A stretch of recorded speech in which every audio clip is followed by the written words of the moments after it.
خادم نے بڑا اہتمام کیا لیکن خادم کو جواب نہیں ملا کہ ایک رات میں ایسا کیا ہو گیا کہ جس کے سبب مولا نے اپنا فیصلہ تبدیل کر دیا. امام کا چونکہ حکم تھا بڑے اہتمام سے بہت ہی عزت و احترام کے ساتھ جنازے کو ہاتھوں ہاتھ لیا گیا, بہت عالیشان طریقے سے دفن کر دیا گیا. دفن کرنے کے بعد ایک مرتبہ اس خادم نے جاتے ہوئے ان تمام تر ورثہ سے پوچھا کہاں کے رہنے والوں, کیا ہوا؟ کہا ہمارے والد صاحب بیمار تھے, ان کا انتقال ہو گیا, انہیں وصیت کی تھی کہ یہاں دفن کر دینا, ہمیں کل آنا تھا لیکن راستے میں کچھ مشکلات آ گئی جس کی وجہ سے ہم بہت تاخیر سے یہاں پہنچے اور آج پہنچ رہے ہیں, وَإِلَّا ہمیں کل ہی پہنچنا تھا. بات ختم ہو گئی. خادم کہتا ہے مجھے سمجھ میں نہیں آیا کہ وہ کون سا عمل سرزد ہو گیا کہ جس کی وجہ سے ایک رات میں میرے آقا و مولا نے اپنا فیصلہ تبدیل کر دیا اور کہا دیکھو اس شخص کو بہت عزت و احترام کے ساتھ دفن کرنا اور بڑا اہتمام کرنا. خادم اس عالم میں بے چین رہا اور اسی بے چینی میں ذرا سی آنکھ لگ گئی.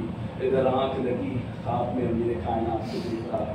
امیر کائنات نے کہا بے چینی کے سبب میں جانتا ہوں تو اسی لیے بے چین ہے نا, علی نے فیصلہ کیوں تبدیل کیا؟ سننا چاہتا ہے تو سن. یہ بصرہ کے رہنے والے تھے, بصرہ سے ان کا ارادہ نجف کا تھا لیکن درمیان راہ طوفان نے ان کا راستہ بدل دیا. یہ بصرہ سے نجف کی جانب آ رہے تھے لیکن درمیان میں جب طوفان نے راستہ ان کا بھلا دیا, ان لوگوں نے یہ سوچ کر کہ ہم نجف ہی کی جانب چل رہے ہیں, کربلا کی زمین پر قدم رکھ دیا اور جہاں کربلا کی زمین پر پہنچے وہاں خاک کے ذرات اس کفن پر پڑ گئے. جیسے ہی کفن پر کچھ خاک کے ذرات پڑے ادھر سے میرے بیٹے نے آواز دی بابا میری امانت لے کر کے آ رہا ہے, بابا حسین کا واسطہ اسے قبول کر لے. اجرکم اللہ اجرکم الزہرا. بڑی عظمت ہے خاک شفا کی. ایک طالب علم کہ جس کے لیے یہ گزارش بھرا جملہ ہے, ایک طالب علم کے ہاتھ میں خاک شفا کی تسبیح ضرور ہونی چاہیے. کبھی خاک شفا کی تسبیح ہاتھ میں رکھنے سے پہلے ان روایتوں کو پڑھ لیجئے گا کہ جو خاک شفا صرف اس کی بنی ہوئی تسبیح ہاتھ میں رکھتا ہے وہ کس عظیم مرتبے پر فائز ہوتا ہے. امام کہہ رہے ہیں بابا میری امانت لے کر کے آ رہا ہے, بابا آپ اسے اپنی بارگاہ میں قبول کر لیجئے. وہ خاک شفا ہے کہ جو اس کی شفاعت کی ضمانت بن گئی. کون حسین؟ کہا وہ حسین کہ جس نے خاک کو خاک شفا بنا دیا. کیسے یہ خاک شفا بنی؟ کیسے کربلا پہ امام آئے؟ آپ نے ہر مصیبتیں یکے بعد دیگرے شہداء کے پڑھی. ایک مصیبت ہے کہ دل چاہ رہا ہے اس مصیبت کو بیان کروں. سید الشہداء خانہ کعبہ کی طرف سے خانہ خدا کو چھوڑ کر کے کربلا کی زمین پر آئے تھے نا. کسی کے دل سے پوچھنا جو خانہ خدا کی طرف اس لیے گیا ہو تاکہ حج بیت اللہ انجام دے, ایک دن پہلے حسین نے خانہ خدا کو چھوڑ دیا. حرمت خانہ خدا کو باقی رکھنے کے لیے امام نے خانہ خدا کو چھوڑ دیا اور پلٹ کر دیکھتے جا رہے ہیں اور خدا حافظی کرتے جا رہے ہیں. یعنی گویا امام خانہ خدا کو دیکھتے جا رہے ہیں اور دل میں یہ کہتے جا رہے ہوں گے اے اللہ کے مکان میں تجھے چھوڑ کر کے تو جا رہا ہوں, حج اپنا طرف تو کر رہا ہوں لیکن جب کربلا کی زمین پر پہنچوں گا ارکان حج تمام کے تمام انجام دوں گا.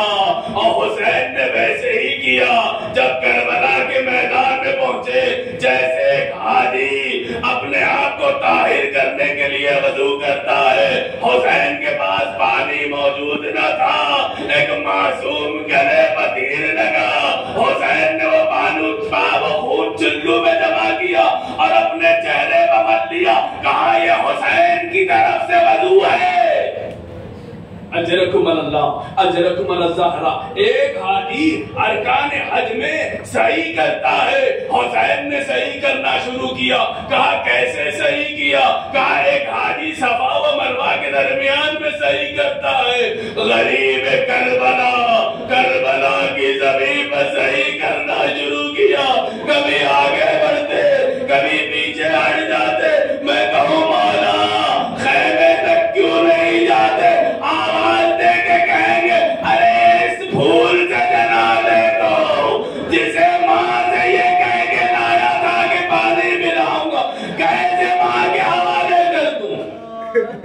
اجرکم اللہ اجرکم الزہرا، ایک حاجی ارکان میں جہاں پر صحیح کر لیتا ہے وہیں قربانی پیش کرتا ہے۔ سید الشہداء نے قربانی پیش کرنی شروع کی، کبھی اپنے بہن کے لال اور محمد کی قربانی پیش کی، کبھی اپنے بھائی کی نشانی قاسم کو پیش کیا، کبھی کڑیے جوان کی قربانی پیش کی۔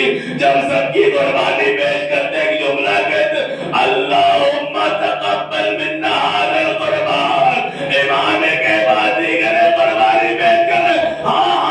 حاجی جب تمام ارکان مکمل کر لیتا ہے اپنا احرام اپنے ہاتھوں سے اتار لیتا ہے، غضب ہو گیا سیدہ کے لال نے اپنا احرام اپنے ہاتھوں سے نہ اتارا، کسی نے امامہ چھینا، کسی نے نگاہ چھینی، کسی نے آواز چھینی، ایک ملعون آگے بڑھا، بڑی دیر تک کوشش کی کہ انگشتری نکل آئے، جب انگشت نہ نکل پائی وہ ظلم ہوا، ہاتھ پر تلوار انگلی کاٹ لی گئی۔